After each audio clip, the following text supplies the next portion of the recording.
비트코인 가격이 잠시 주춤하면서 시장의 열기가 좀 식는 건 아닌가 다들 궁금해할 때였잖아요. 네, 맞아요. 다들 좀 불안해했죠. 그런데 ETF 자금 흐름 데이터에서 아주 흥미로운 어쩌면 시장의 흐름을 완전히 뒤바꿀 수도 있는 그런 신호가 잡혔습니다.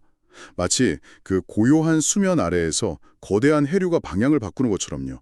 기관 투자자들의 돈이 조용히 새로운 목적지를 향하기 시작했다는 겁니다. 네, 많은 분들이 비트코인 가격만 보고 시장 전체를 판단하려는 경향이 있는데 사실 진짜 중요한 이야기는 그 아래를 흐르는 자본의 이동 경로에 숨어 있거든요.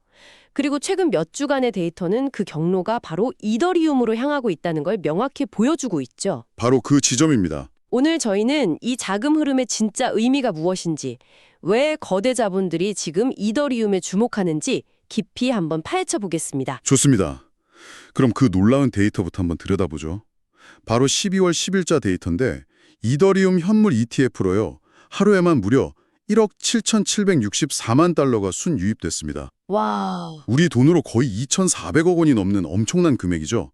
6주 만에 가장 큰 규모라고 하더군요. 네, 상당한 규모죠. 그런데 정말 놀라운 건 같은 날 비트코인 ETF 유입액은 1억 5,174만 달러였다는 사실입니다. 사상 처음으로 일일 유입액에서 이더리움이 비트코인을 앞지른 순간이었어요. 이게 그냥 하루의 해프닝? 이렇게 볼 수 있는 일인가요? 단지 이더리움이 비트코인을 이겼다는 그 헤드라인만 보면 그 의미를 좀 놓치기 쉽습니다. 중요한 건 상징성이에요. 네. 암호화폐 시장의 절대적인 기준점이었던 비트코인 외에 기관 자금이 대규모로 흘러들어갈 수 있는 또 다른 대안이 존재한다는 걸 시장에 증명한 사건이기 때문입니다. 이건 뭐랄까?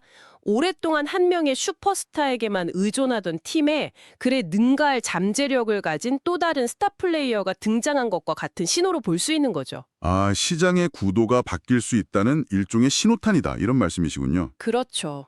그런데 이 흐름이 이더리움에만 국한된 건 아니었잖아요. 다른 알트코인 쪽으로도 돈이 흘러들어간 점이 눈에 띄었습니다. 바로 그 점이 현재 시장 상황을 이해하는 두 번째 열쇠입니다. 같은 날 데이터를 보면 솔라나 ETF로 1,654만 달러, XRP ETF로도 873만 달러가 순유입됐거든요. 액수 자체는 작아 보일 수도 있겠네요. 네, 하지만 전체적인 그림을 봐야 합니다. 만약 투자자들이 시장 자체에 대한 공포감을 느끼고 있었다면 자금은 암호화폐 시장 전체에서 빠져나가야죠. 그렇죠. 달러나 금 같은 안전자산으로 향했어야죠. 보통 하락장에서는 비트코인, 이더리움 할 것 없이 전부 다 파란불이 쳐지니까요. 맞습니다. 하지만 이번엔 달랐다는 거네요. 네, 데이터는 정반대 이야기를 하고 있습니다. 이건 자금 이탈이 아니고요. 시장 안에서 자금이 재배치되는 바로 자금 회전이 일어나고 있다는 명백한 증거입니다. 자금 회전이요? 네, 투자자들이 일단 팔고 보자는 이런 패닉 셀링을 하는 게 아니라 비트코인에서 일부 수익을 실현하고 그 자금으로 다음 성장 가능성이 높은 이더리움이나 솔라나로 옮겨가자는 아주 계산된 움직임을 보이고 있다는 겁니다. 그렇군요.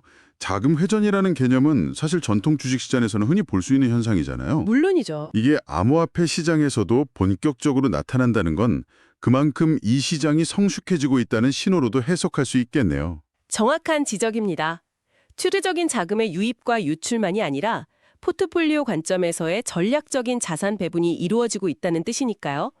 기관 투자자들이 시장을 주도하기 시작하면서 나타나는 아주 자연스러운 현상입니다. 알겠습니다. 자, 자금이 시장 안에서 돌고 있다는 건 이해가 됐습니다. 그런데 왜 그 목적지가 하필 이더리움이었을까요? 솔라나도 있고 다른 대안도 많은데 왜 기관들은 이더리움에 이렇게 집중하는 걸까요? 여기서 심퓨처스의 CEO 레이첼 린의 분석이 아주 중요한 통찰을 줍니다. 그녀는 기관들이 이더리움을 더 이상 비트코인과 같은 단순한 디지털 자산으로 보지 않는다고 말해요. 아, 자산으로 보지 않는다. 네, 미래 금융을 위한 필수적인 인프라로 보기 시작했다는 겁니다. 이 관점의 변화가 모든 것을 설명합니다. 자산에서 인프라로의 인식 전환. 이것이 핵심입니다. 자산이 아니라 인프라라. 그 단어 하나로 관점이 완전히 달라지네요. 이건 단순히 금처럼 가치를 저장하는 자산을 사는 게 아니라 뭐랄까 미래 산업의 기반이 될 고속도로나 통신망에 투자하는 것과 비슷한 개념으로 접근한다는 뜻인가요? 아주 적절한 비유입니다. 우리가 KT나 SK텔레콤 주식을 살 때 단순히 그 회사의 자산 가치만 보는 게 아니잖아요. 그렇죠. 미래 성장성을 보죠. 앞으로 펼쳐질 통신 서비스 시장 전체의 성장 가능성에 투자하는 것과 같죠. 기관들이 이더리움을 인프라로 보는 데에는 크게 두 가지 이유가 있습니다. 첫째는 스테이킹입니다. 아, 스테이킹. 이더리움을 보유하고 네트워크에 레치하면 이자를 받을 수 있는 그 구조 말씀하시는 거죠? 네, 기관 투자자들에게는 이 구조가 아주 매력적입니다. 단순히 자산 가격이 오르기만 기다리는 시세 차익 모델은 변동성이 크고 예측이 어렵잖아요. 맞아요. 하지만 스테이킹은 이더리움을 보유하는 것만으로도 안정적인 현금 흐름, 즉 이자 수익을 만들어냅니다. 아, 주식으로 치면 배당주 같은 거군요. 바로 그겁니다. 부동산 월세 수익을 얻는 것과도 같죠. 예측 불가능한 자본이득에 더해서 예측 가능한 현금 흐름을 확보할 수 있다는 건 포트폴리오 안정성 측면에서 굉장히 중요한 요소입니다. 그렇겠네요. 특히 거대 자금을 운용하는 기관 입장에서는 단기적인 가격 등락보다 꾸준하고 예측 가능한 수익원을 더 선호할 테니까요. 그럼 두 번째 이유는 뭔가요? 두 번째 이유는 훨씬 더 거대하고 장기적인 관점입니다. 바로 토큰화 시장의 폭발적인 성장 가능성 때문입니다. 토큰화요? 네, 토큰화는 부동산, 미술품, 채권 같은 전통적인 실물 자산을 블록체인 위에서 디지털 토큰으로 만들어서 주식처럼 자유롭게 거래할 수 있게 하는 기술입니다. 세계 최대 자산 운용사 블랙록의 CEO 레리 핑크가 자산 시장의 미래는 토큰화에 있다고 말해서 화제가 되기도 했었죠. 맞습니다. 월스트리트가 사실상 다음 금융혁명의 격전지로 지목한 분야입니다. 그런데 이 거대한 토큰화 시장이 실제로 구현되려면 기술적인 토대, 즉 플랫폼이 필요하거든요. 그렇죠. 기반이 있어야죠. 그 플랫폼의 역할을 현재 가장 압도적으로 수행하고 있는 것이 바로 이더리움 네트워크입니다. 기관들은 앞으로 수천조 달러 규모로 커질 이 새로운 금융시장의 성장 가능성을 보고 그 시장의 땅이자 운영체제, OS에 해당하는 이더리움을 선점하는 전략을 취하고 있는 겁니다. 와, 운영체제 OS라는 비유를 들으니까 그림이 훨씬 명확해지네요. 그렇죠. 이건 단순히 제2의 비트코인을 찾는 투자가 아니라 미래 금융 시스템의 윈도우나 안드로이드에 미리 투자하는 것과 같은 개념이군요. 그 위에서 어떤 애플리케이션, 즉 금융상품이 성공하든 그 OS를 소유한 쪽은 이익을 볼 수밖에 없는 구조니까요. 바로 그겁니다. 이더리움 네트워크 위에서 수많은 금융거래, 즉 디앱들의 활동이 일어날 텐데 그 모든 거래에서 발생하는 가스비, 즉 수수료가 이더리움 네트워크의 근본적인 수익이 되거든요. 기관들은 마치 애플 주식을 사면서 앱스토어의 미래 전체에 투자하는 것과 같은 전략을 구사하고 있는 거죠. 그렇다면 이런 관점에서 볼 때 기관들의 이더리움 투자는 단기적인 트레이딩이 아니라는 의미로 해석해야겠네요. 실제로 그들이 보유한 이더리움 규모는 어느 정도인가요? 이미 상당한 규모를 축적했습니다. 전 세계 ETF들이 보유한 이더리움의 총 가치가 214억 달러? 214억 달러요? 네, 우리 돈으로 약 30조 원에 달합니다. 이는 이더리움 전체 시가총액의 약 5%에 해당하는 엄청난 규모입니다. 전체 시가총액의 5%요? 와, 현물 ETF가 승인된 지 얼마 되지 않았다는 점을 생각하면 정말 놀라운 속도와 규모인데요. 이 숫자가 구체적으로 의미하는 바는 뭔가요? 단순 투기 목적이었다면 전체 유통량의 5%나 되는 물량을 이렇게 단기간에 흡수하기는 어렵습니다. 이건 기관들이 포트폴리오의 일부를 시험 삼아 할당하는 수준을 넘어서 이더리움을 비트코인과 함께 핵심 자산군으로 편입하고 있다는 강력한 증거입니다. 핵심 자산군으로요? 네, 불과 2, 3년 전만 해도 월스트리트 컨퍼런스에서 이더리움을 언급하면 대부분 비트코인 짝퉁 정도로 취급했습니다. 그랬었죠. 그런데 이제는 핵심 포트폴리오 자산으로 다루고 있죠. 이 변화의 속도가 정말 놀라운 겁니다. 기관들의 이런 조용한 움직임이 시장 참여자들의 심리에도 당연히 영향을 미치고 있겠군요. 스마트 머니가 어디로 흐르는지를 보면 시장의 분위기를 알 수 있으니까요. 네, 그 심리 변화를 아주 명확하게 보여주는 데이터가 있습니다. 예측 시장 마리아들 데이터를 보면 그 변화가 뚜렷하게 나타나는데요. 불과 한 달 전만 해도 시장 참여자들은 이더리움 가격이 연내 4,500달러를 넘을 확률을 30% 미만으로 봤습니다. 좀 비관적이었네요. 그렇죠. 그런데 지금은 그 확률이 58%까지 치솟았습니다. 한 달 만에 시장의 기대감이 거의 2배 가까이 뛴 겁니다. 기관들의 실제 자금 유입이 데이터로 할인되면서 설마 했던 시장의 의구심이 역시나 하는 확신으로 바뀌고 있다는 거군요. 맞습니다. 개인 투자자들의 심리도 그 큰 흐름을 따라 움직이는 현상으로 볼 수 있겠네요. 그렇습니다. 시장은 단순히 숫자로만 움직이는 것이 아니라 심리로도 움직이니까요. 기관의 자금 흐름이라는 명확한 근거가 시장의 전반적인 기대 심리를 재편하고 있는 과정이라고 할 수 있습니다. 자, 그럼 이제 가장 근본적인 질문을 던져봐야겠습니다. 이렇게 이더리움이 부상하는 것이 곧 비트코인의 시대가 저물고 있다는 의미일까요? 그렇게 단정하긴 어려울 것 같은데요. 물론입니다. 그런 이분법적인 접근은 매우 위험합니다. 비트코인의 디지털 금으로서의 상징성과 가치 저장 수단으로서의 지위는 여전히 독보적이고 강력하죠. 그건 누구도 부정할 수 없죠. 네, 중요한 것은 대체가 아니라 확장의 관점으로 봐야 한다는 점입니다. 대체가 아닌 확장이라 좀 더 구체적으로 설명해 주실 수 있나요? 과거의 기관들이 암호화폐 포트폴리오를 구성한다면 그건 거의 100% 비트코인 단독을 의미했습니다. 그랬죠. 하지만 이제는 비트코인과 이더리움 분산 체제로 시장의 구조가 근본적으로 변하고 있는 겁니다.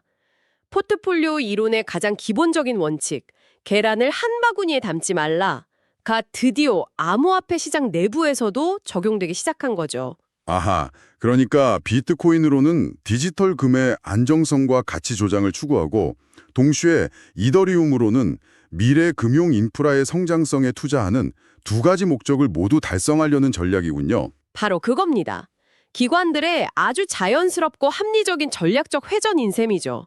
그리고 이런 흐름은 앞으로 더 거세질 거라는 전망이 지배적입니다. 특히 2026년이 아주 중요한 분기점이 될 거라는 분석이 나오고 있습니다. 2020년요? 2025년도 아니고 왜 하필 2026년인가요? 비트와이즈의 최고 투자 책임자 CIO 매튜 호건의 분석이 그 이유를 명확하게 설명합니다. 지난 6개월 동안, 그러니까 아주 최근에 월스트리트에서 엄청난 변화가 있었습니다.